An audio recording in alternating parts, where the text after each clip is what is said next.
Aujourd'hui, on vous montre comment nous avons isolé la toiture de la grange. C'est parti.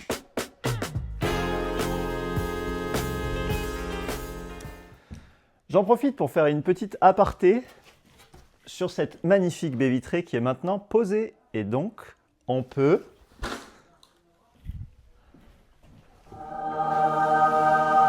fermer le chantier. Tadam! Et ça, c'est trop cool. Ouverture. Bref, voilà, c'était la petite aparté, mais ça fait plaisir d'avoir un chantier qui est fermé et qui est hors d'eau et hors d'air. En parlant de hors d'air, c'est parti pour l'isolation. Donc nous, pour notre isolation de toiture, nous avons choisi un matériau bien spécifique, des plaques Pyr. C'est à l'envers. Des plaques Pyr. Ce matériau a été testé et approuvé par Vance, mascotte officielle de Tomates et Travertin depuis 2025. Donc on a fait une isolation croisée avec ces plaques-là et de la fibre de bois. Vous verrez sur la vidéo, entre chevrons, on a mis de la fibre de bois et après croisé dessous, les plaques Pyr. Donc ces plaques, on les a choisies pour plusieurs raisons. Déjà, à mettre en place, c'est hyper simple, c'est très léger. Les plaques qu'on a choisies font 12 cm. Pourquoi on a fait ce choix-là? Parce qu'on voulait absolument garder nos poutres apparentes. Donc là, vous voyez, le placo est terminé. Enfin, la mise en place du placo est pas peint, hein, mais bon, est terminée. Et on voit encore bien les poutres. Et ça, c'était notre intention. C'est un isolant qui est très performant. Je schématise vraiment, je ne suis pas spécialiste là-dedans, mais c'est pour vous mettre un peu le contexte de pourquoi on l'a choisi. Donc sa résistance au froid et à la chaleur. Et après, pour la fibre de bois, on l'a choisi parce qu'elle a un bon déphasage. Donc ce qui permet en gros le temps que la chaleur ou la fraîcheur rentre dans l'habitation va être plus important avec un bon déphasage. Voilà, je ne suis pas spécialiste là-dedans, mais grâce à ces plaques Pyr et à la fibre de bois, au lieu d'avoir 30 cm de laine de verre, eh bien, on se retrouve avec 12 cm finalement sous chevron et donc on garde les poutres apparentes. Voilà, pour la mise en place, c'est très simple. Vous avez un quadrillage là, donc on repérait les chevrons et ils étaient sur la ligne là et grâce à une vis de 14 cm, franchement c'est hyper simple, on perce, hop, là, et là on visse avec la rondelle et donc ça vient plaquer la plaque contre la toiture. Et après, avec la languette là, vous mettez la seconde plaque qui viendra reposer là et vous faites votre étanchéité à l'air avec une bande aluminée et comme ça vous êtes nickel.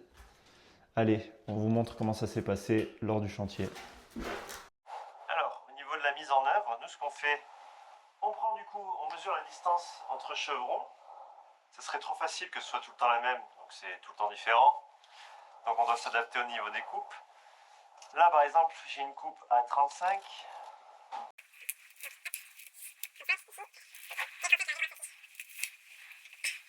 Nous, on a ça pour tracer. Tu prends ce que tu veux, tant que c'est droit. Hop, voilà. Pour couper, alors, on a tout essayé. Franchement, la fibre de bois à couper, c'est super chiant. Donc, ça, la scie sabre.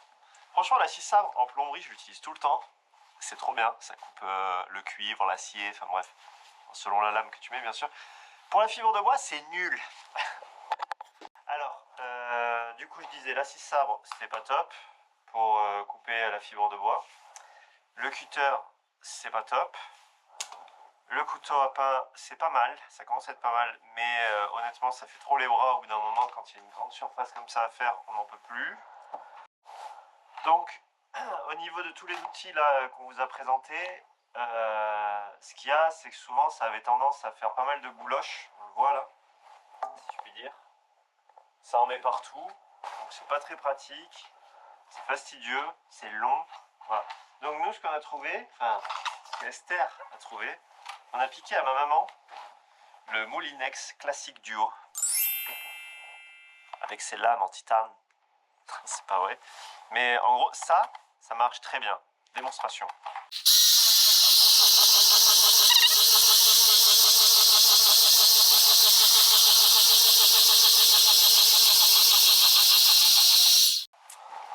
Voilà. Et du coup, ouais, ça fait une coupe quand même assez propre. Allez, on va la mettre en place maintenant.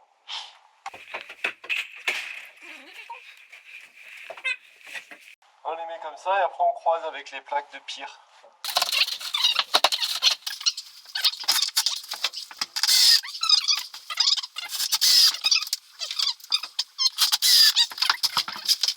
Et là c'est bon, c'est vraiment beaucoup plus rapide que la fibre de bois. On va mettre en place. On va mettre la deuxième.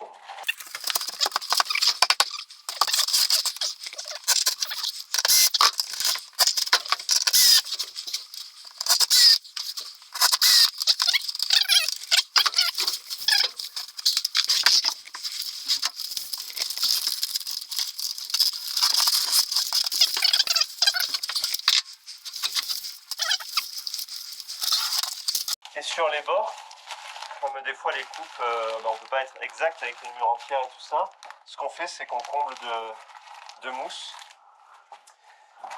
Et au moins ça continue l'isolation. C'est bon là non? Là un peu? Ouais. Là, tu vois là comment... Les autres difficultés que nous avons rencontrées, c'est la hauteur que l'on a pour accéder et donc pour mettre l'isolant.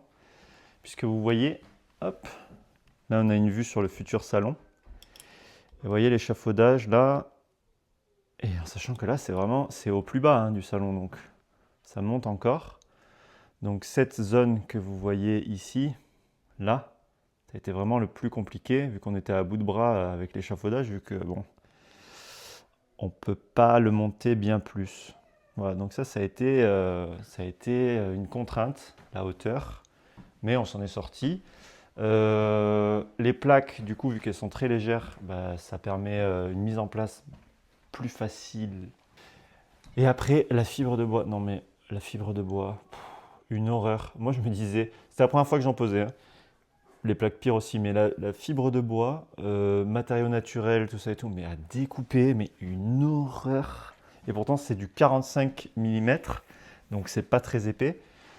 On a tout essayé, scie sabre, cutter, couteau à pain qui marche pas mal, puis couteau à pain électrique. Et ça a fonctionné. On est content du résultat, on sait qu'il y avait d'autres façons de faire, on sait qu'on aurait pu certainement mieux faire, on peut toujours mieux faire, mais nous ça nous va et ça nous permet de garder cette charpente apparente, donc on est content. Voilà. Il faut savoir que l'isolation était un poste hyper important pour nous au niveau de la toiture, puisque déjà on a les chambres qui sont sous les rampants et sous toiture, c'est là où il y a le plus de déperdition de chaleur et d'entrée de chaleur en été. On dit que c'est à peu près 30% de mémoire, donc il fallait vraiment faire un choix sur un isolant performant.